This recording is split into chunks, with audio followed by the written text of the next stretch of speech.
할렐루야. 12월 23일 화요일 매일 성경 묵상입니다. 오늘 말씀은 미가 3장 1절에서 12절의 말씀입니다. 제가 신학교 다닐 때 떠도는 소문이 있습니다. 분당 어느 교회에 대한 분노인데요. 저 교회는 부교역자들의 피로 세워진 교회다라고 합니다. 물론 담임 목사님도 열심히 하지만 부교역자는 새벽 기도를 나가서부터 시작해서 밤 10시가 되어도 집에 들어오지 못한다고 해요. 담임 목사님의 방이 불이 꺼져야 부목사들은 그제서야 퇴근을 하고요. 낮에는 하루 할당량이 있어요. 신방 보고서 몇 가정을 써야 되는 그런 할당량을 채우기 위해서 계속 신방을 다녀야 합니다. 제가 아는 분 중에 참 몇몇 있는데요. 그곳 출신의 목사님들은 거의 대부분이 간이 나빠져서 목사님 저 건강이 안 좋아서 사임하겠습니다. 이렇게 말들 하고 거의 다 사임을 하는 분위기랍니다. 건강이 안 좋으면 사임이 안 돼요. 그래서 이 교회는 부교역자의 피로 세운 교회다라고 해요. 그러면서 군기가 확 들었는지 후일에 담임 목사님 앞에서는 꼼짝 못 하더라고요. 그 교회 출신들이 한 번씩 1년에 한 번씩 딱 모여갖고 뭐 식사도 하고 이렇게 하는 것 같아요 보니까. 그러면서 참 그래 나와놓고는 담임 목사님이 모여라 하면 또 쫄래쫄래 가요. 참 아이러니컬합니다. 군기가 팍 들었는 것 같아요. 자, 오늘 말씀 9절에서 10절을 보니까 이스라엘의 우두머리들과 통치자들이 정의를 미워하고 정직한 것을 굽게 하며 시온을 피로 예루살렘을 죄악으로 건축하는도다라고 하는 말씀을 봅니다. 이 말씀을 보면서 그때의 생각이 나서 한번 이것을 떠올려 봤습니다. 여러분, 우리는 하나님의 나라를 어떻게 세워가고 있을까요? 교육자의 피로 세워가고 있을까요? 성도의 피로 세워가고 있을까요? 아니죠. 우리는 눈물로 세워가야 되지 않겠습니까? 그죠? 예. 기도와 눈물로. 자, 1절부터 하는 말씀이 동일한데요. 우두머리들, 이스라엘의 통치자들이 선을 미워하고 악을 기뻐하며 백성들의 가죽을 벗기고 뼈에서 살을 뜯어먹는다라고 해요. 물론 식인종이라는 건 아닙니다. 백성들의 등골을 빼먹는다, 등골 빼먹는다 이런 소리 하잖아요, 그죠? 등골 빠진다.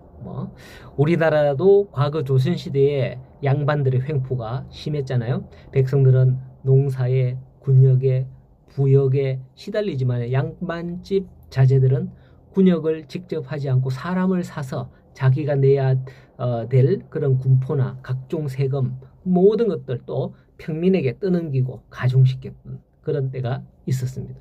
심지어 죽은 할아버지까지도 죽지 않은 것으로 호적 처리해서 군포를 바치게 하므로 그 할당량을 채워 자기들이 내야 할 것은 쏙 빼버렸다 하는 그런 역사를 볼 수 있습니다.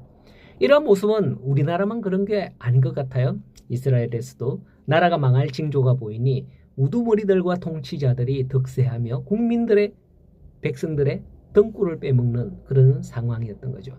그것을 백성의 가죽을 벗기고 그 위에서 살을 뜯는다라는 표현으로 사용합니다. 이 정도 되면 보는 사람, 특히 하나님의 눈으로 보는 사람들의 눈에는 저게 잘못되었구나. 들으면 안 되는데 하는 게 보여야 정상이잖아요. 여러분은 교회 다니는 입장에서 교회 다니지 않는 사람들이 행하는 그런 일들, 그런 모습들 보면서 뭐라고 합니까? 말세네, 말세야. 아휴, 말세야. 이걸 느끼지 않나요? 우리 어른들 예전에 보니까 그런 소리 많이 하더라고요. 제가 보니까. 요즘은 어른들이 믿음이 별로 없어서 안 하시나? 아니, 농담입니다. 이거는. 자, 글쎄요. 오늘 5절 말씀을 보면 실제 말세를 앞둔 이스라엘에서 선지자들이 어떠했는지 나옵니다. 내 백성을 유혹하는 선지자들은 이에 물 것이 없으면 평강을 외치나 물 것이 있으면 평강을 외치나 그 입에 무엇을 채워주지 않은 자에게는 전쟁을 준비하는도다. 뇌물을 바치라는 거죠. 그죠? 선지자들도 우두머리들도 통치자들과 별반 다를 게 없다는 거예요.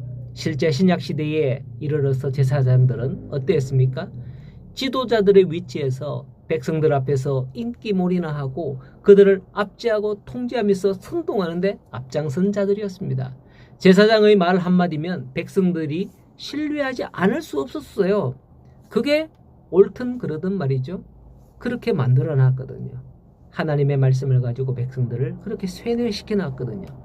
백성들은 그게 옳은지 그른지 모른 채 무조건 따를 수밖에 없었던 거죠. 왜냐하면 하나님의 제사장이니까 제사장 말 들어야지.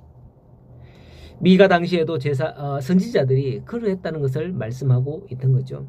그러한 때 미가는 어땠을까요? 물론 대부분의 사람들이 그런다고 모두 다 그런 건 아니죠. 아합 왕 때에 하나님은 엘리야 선지자를 통해서 살아계신 하나님의 위엄을 보여주셨고요. 저들에게 무릎 꿇지 않는 7,000명을 남겨두었다라고 했지 않습니까? 그렇지만 그 7,000명 눈에 보이지 않았어요. 심지어 엘리야 눈에도 보이지 않았거든. 몰랐어요. 백성들은 충분히 외쳤을 거예요. 그 7,000명 어디 있습니까? 그 7,000명이 있더란 걸 알았다면 우리가 이런 우상 앞에 무릎 꿇지 않았을 거 아닙니까? 제 생각에는 백성들이 그렇게 말할 수도 있었단 말이죠.